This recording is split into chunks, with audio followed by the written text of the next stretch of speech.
Okay, so today I thought we could talk about bringing the baggage of your past into the present.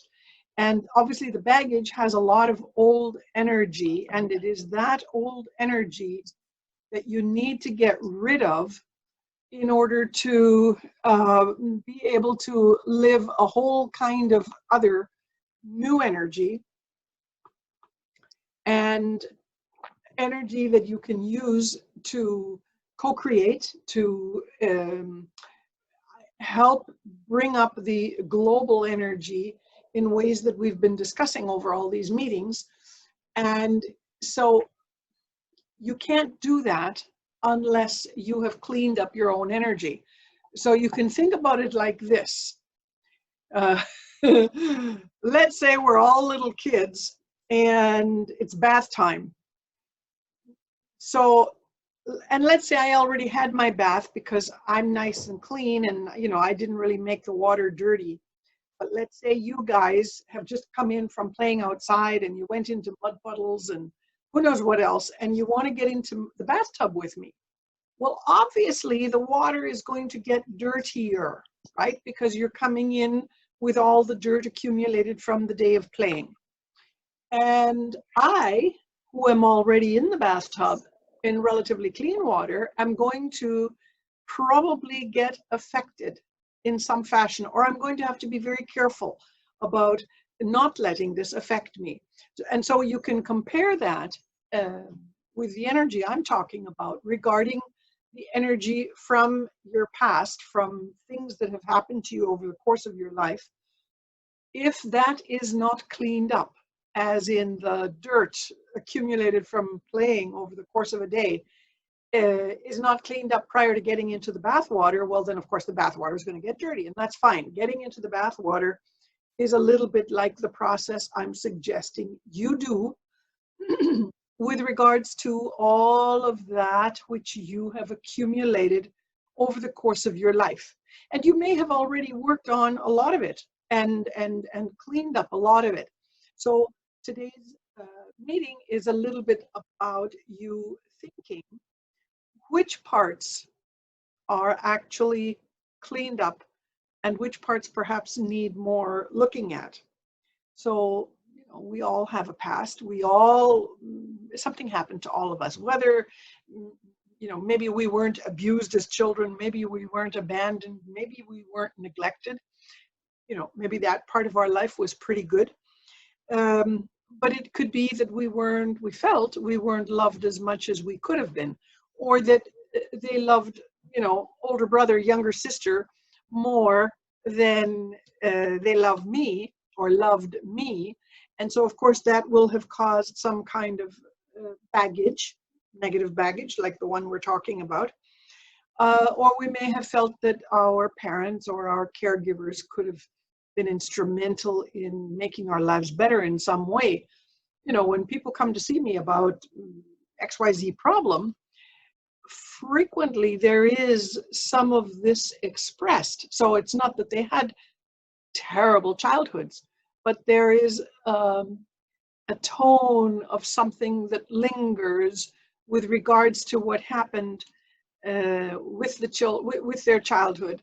And if this part is not cleaned out, then of course you're going to muddy the bathwater, right? The analogy that I used before.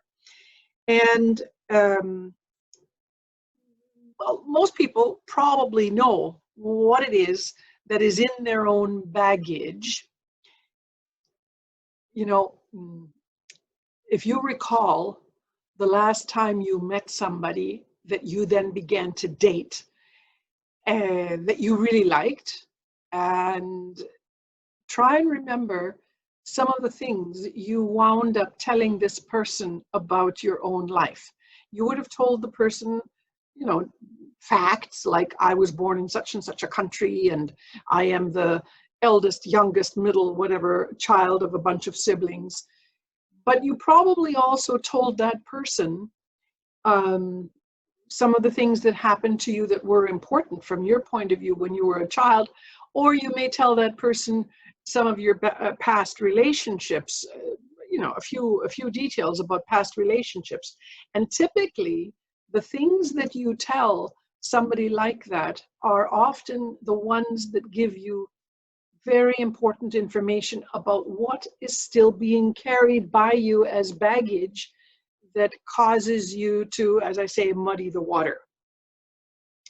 And of course, all of that stuff causes your emotional buttons to get pushed when you are in a normal situation, right? So if I have some unresolved stuff that had to do with my father, and my husband says something that makes me subliminally, subconsciously think of something that happened or feel something that happened with regards to my father, then my reaction to my husband, who has nothing to do with what happened to me in my past, my reaction to my husband may be an angry, a resentful, an annoyed, you name it, reaction, because I have not cleaned up that part of my energetic baggage, and therefore will muddy the water of my present life. Okay, so obviously you have to identify the baggage and you have to shine a light on it.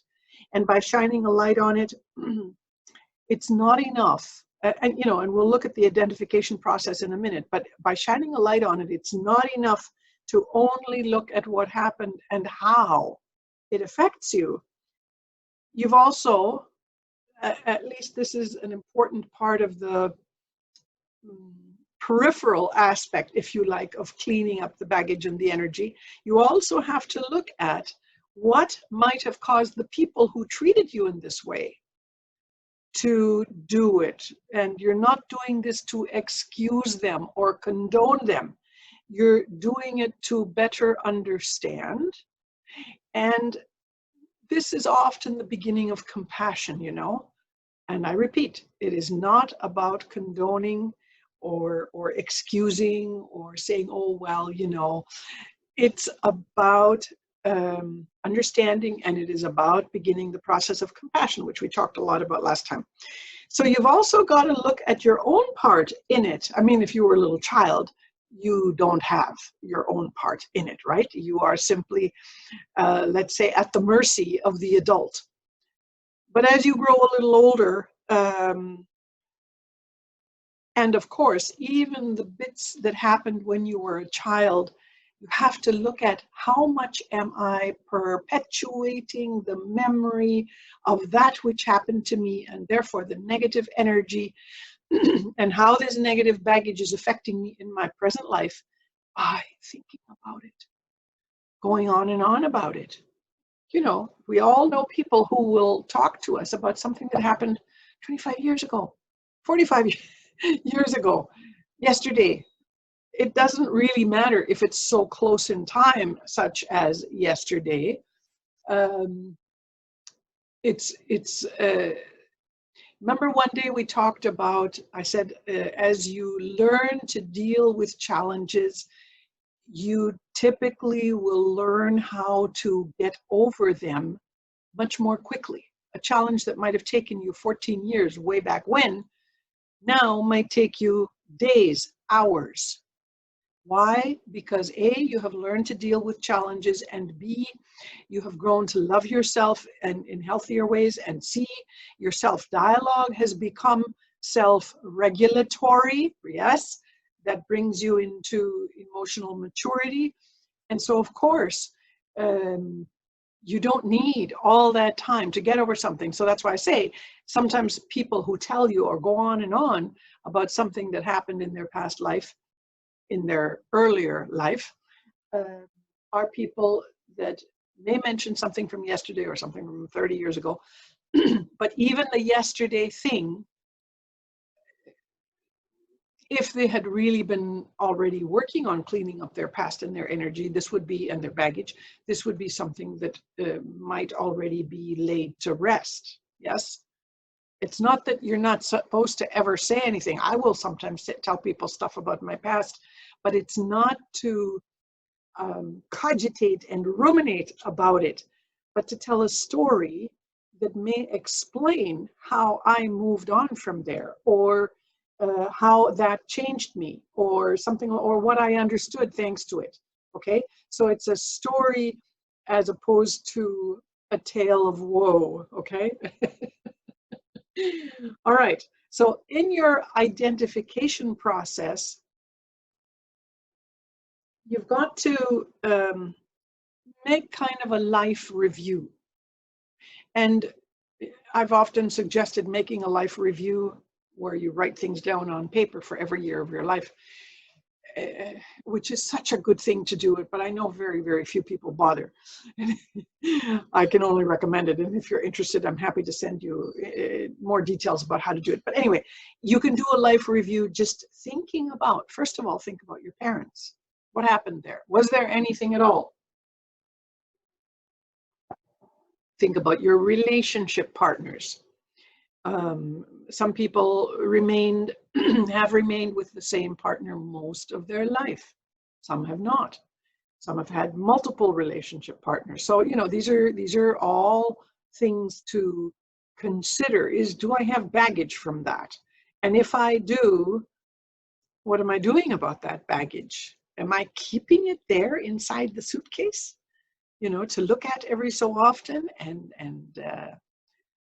maybe cry a little, maybe feel a little bit angry? Or am I actively, consciously cleaning it up? Because I no longer want to muddy that bathwater that we can call the global energy that we're trying to contribute to by the way in which we interact with others, and by our thoughts and by our feelings. Remember, it's all just one huge energy soup. And like it or not, in the same way that you can feel an energy if you walk into a cocktail party or a dinner party or a big mall, most of you probably can feel an energy when you do that. In the same way you can feel that, so can others, even just one other, if they are with you, perceive. They may not be able to say exactly what it is, but they can perceive something that emanates from you. So of course, both for yourself and for these others that are all part of our common community, our common global community, as I read somewhere recently, you want to infect them, you want to be contagious in this high energy way, or you want them to crave your own high energy, as opposed to, as I say, muddying the water. How about your siblings? How about your siblings? I lost my only sibling when I was 23. So, we didn't have any baggage. I was absolutely so proud, so thrilled that he would confide in me. He was 9 years older than me. And, when I was 16 already, he was confiding things in me. So when I was 16, he was 25, right? Which I thought was super old. I'm super grown up and super mature. And he was confiding, girlfriend stuff in me. Oh my goodness, I was so proud. And he never judged. And I thought, oh, what a wonderful human being. He doesn't judge. He listens, but he doesn't judge. Anyway, by the time I was 23, he was gone. And, we had no real baggage. And I don't say that in the sense that one often makes a hero of those who have gone, and we paint them in beautiful colors and neglect to remember the bad things that happened. My mother tells me that when I was little, I would blame him, for when something happened, and that he would get very annoyed that he would get blamed for something that he had not done.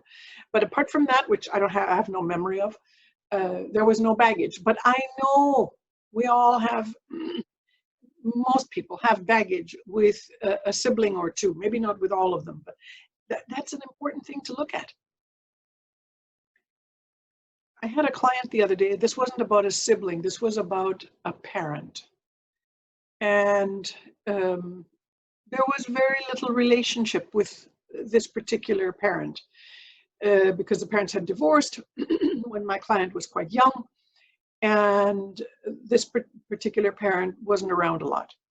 So nevertheless, there is a yearning in the heart of my client to connect on another level other than, hey, hello, how are you, every few months, and nothing really in depth. And so I suggested a number of things that could be done, and I could see how the face that was looking at me through the screen was changing a little bit at the suggestions I was making, simple suggestions. But why? Because there is this yearning, and the yearning is also part of the negative baggage. So in this case, it's not so much that there was something bad that had happened to deal with, sure, the divorce and all, as much as something that had never been achieved. And often what happens with our parents, we expect them to be the ones to take something into their own hands and create it. In this case, create a much closer relationship with greater profound communication and emotional exchanges and so on and so forth. And my client, who's in, I think, 30 something, 36 or 7, I said, you be the one to be proactive about this. And you may find that after all these years, you discover that your parent is actually afraid of being the one to be the one who initiates all of this, and that you have taken a huge load off the shoulders of your parent by doing it, and that you will create a greater communication. So what I'm trying to tell with that little story, whether it's a sibling or a parent or whoever in your life, sometimes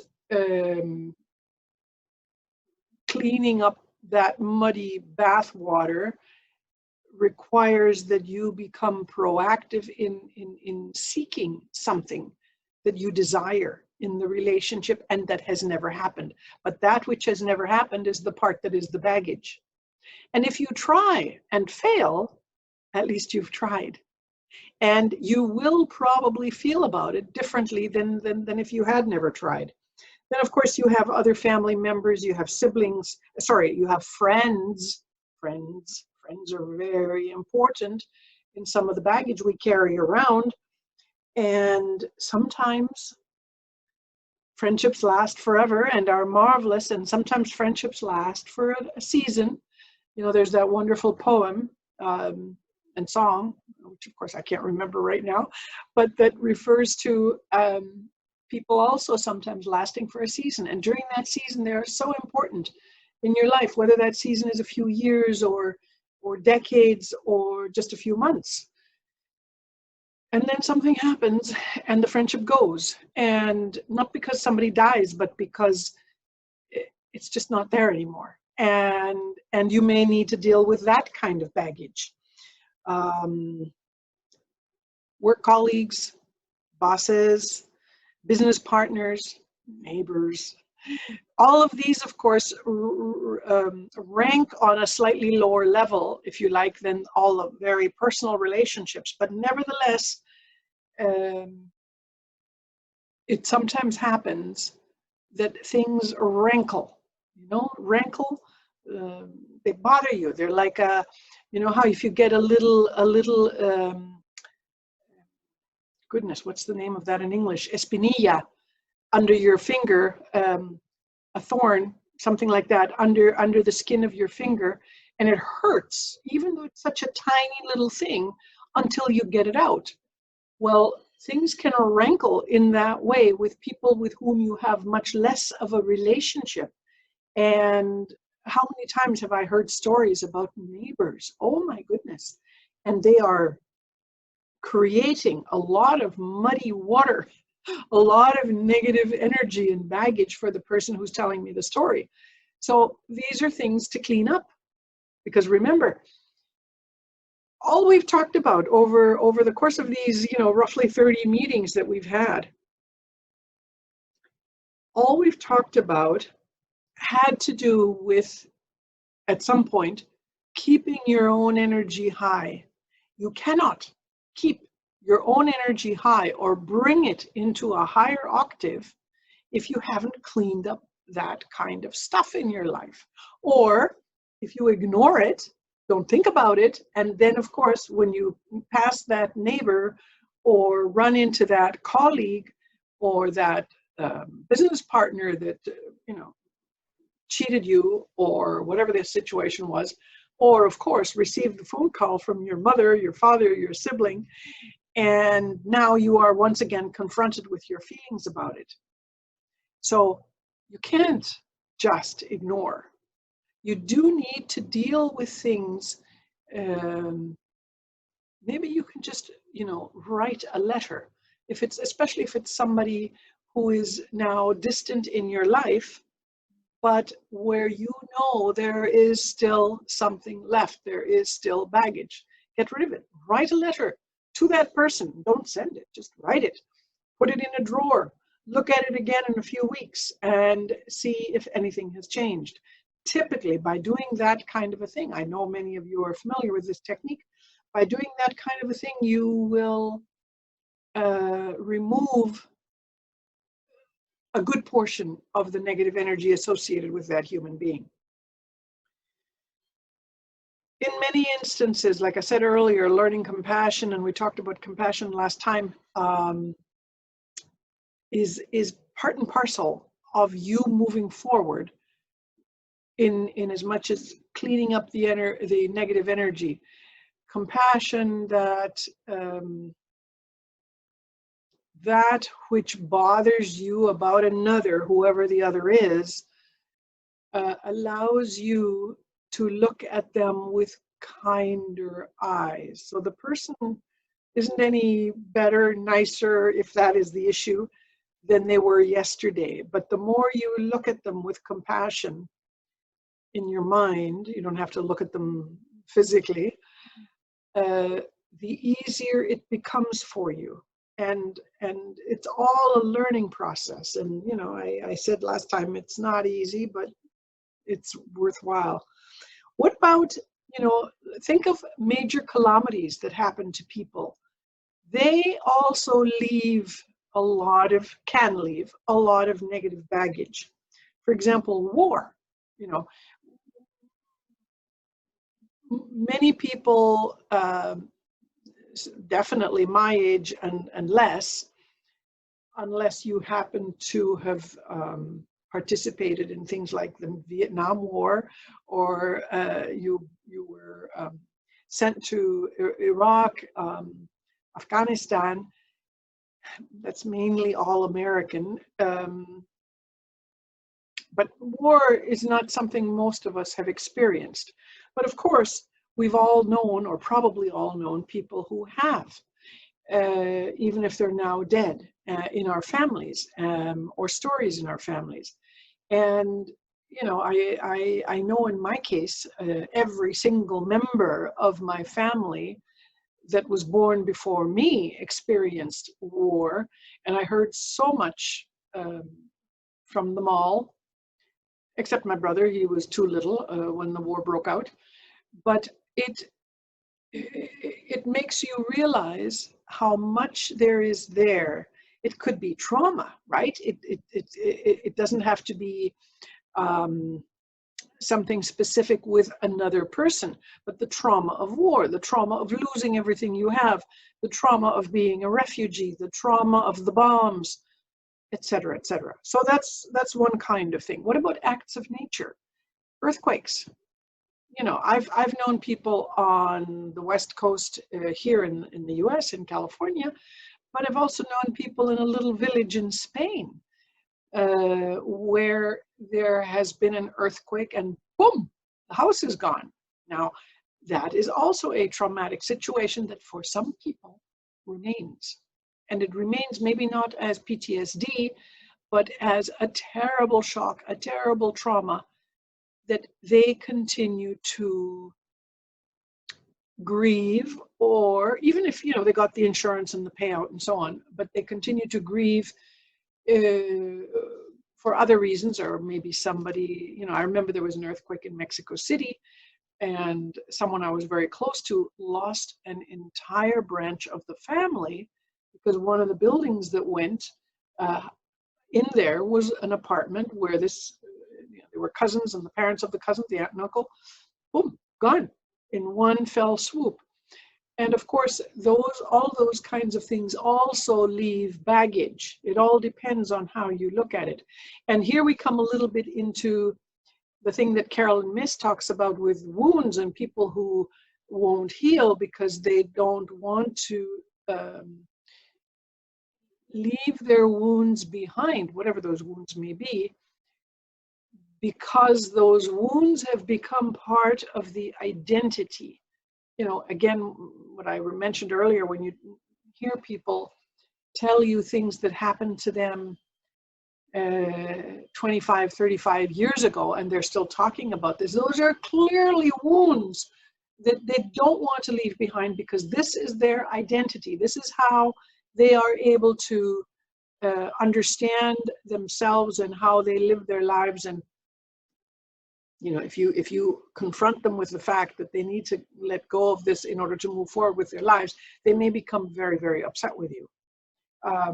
Wounds that people don't want to let go of are a very interesting thing to look at. So you know, so those acts of nature, earthquakes, hurricanes, typhoons. Think of the tsunami in Thailand, wasn't it? Bangladesh? I'm sorry.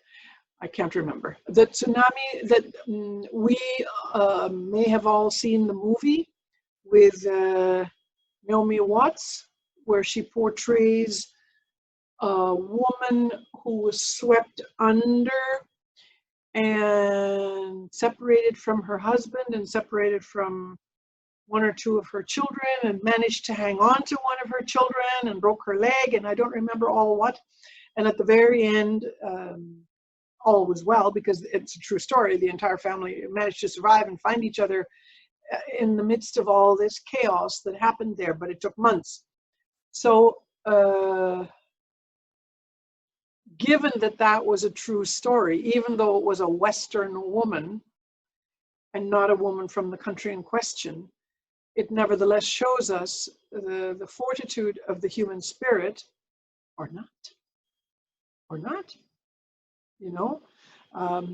When you think of the hurricanes, Katrina, and you hear some of the stories from some of the people who lost everything and moved forward, moved on, made new lives for themselves in the way they talk about it, or Puerto Rico, and so many other, Andrew here in Florida, so many other hurricanes that have happened in many different countries. But you hear stories over and over in the press of people who move on and refresh their, I'm going to call it energy, and people who can't. Okay, so these are things we all have to think about. What about when there is a recession? Remember the recession of 2008? Get prepared for the one that awaits us as this pandemic ends. And now what about the pandemic? So these are all situations in which we find ourselves, depending on our lives and what we have experienced, that can affect us, that can leave baggage, and that you must become very aware of how it is affecting your inner energetic frequency. And I've said it in the past, and many other people have said it, not my invention. None of this is ever my invention. If you pay attention to your feelings, not even to your thoughts, just pay attention to your feelings, you can tell immediately where you're at. And that is your clue, your royal road, as somebody called it. I don't remember who, maybe Jung. The royal road to your subconscious, your feelings. They tell you immediately that something, if your feelings are kind of off, that something is off about what's going on in your mind at that moment. If you're moody.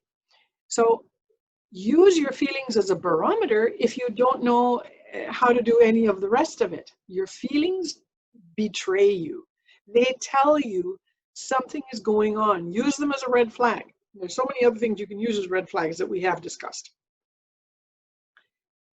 So I want to remind you of that wonderful phrase by Viktor Frankl that I have often repeated because I find it so wonderful, so refreshing, so hopeful, so important to understand. And he wrote in the midst of Auschwitz, in the Holocaust, everything can be taken from a man, but well, he didn't write it then. He wrote it afterwards, but he wrote that he thought about it while he was in Auschwitz. Everything can be taken from a man, but one thing, the last of the human freedoms, to choose one's attitude in any given set of circumstances, to choose one's own way. But that's not just because I'm in Auschwitz and now I come out of Auschwitz and now I decide to move on beyond Auschwitz. That is every single day. That is when the stupid supermarket attendant doesn't, move quickly enough, or the little old lady in line in front of me at the bank takes so long and I become very impatient, or the driver in the car. All of those little piddly things that are not nearly as important as some of the other stuff I've just talked about affect your energy, right? Affect your energy. And it is your choice, like this phrase I just read from Viktor Frankl, your choice what you do in each of these occasions. So that's on you. And so your first step, of course, in all of this, and I'm almost at the end now, is to recognize each and every time that your thoughts go back to whatever it was that happened in the past, or whatever is happening right now in this moment, that it is up to you to choose to bring the energy to the present. In other words, you have to recognize that thinking about it and feeling it keeps you in the past. Or if it's happening right now, the impatience I just mentioned about the piddly little things that can happen on a daily basis, thinking about it and feeling it and allowing it to annoy me and affect me in some fashion keeps me in that energetic mode. So you have to choose to bring yourself to this moment in a way that is going to push you into a better energetic frequency. And you can do this by learning to forgive, by practicing gratitude, and of course by practicing compassion. And the most important part of it all is to remain in the present, to remain mindful, to remain consciously aware at all times, all day long, every day. So that is that.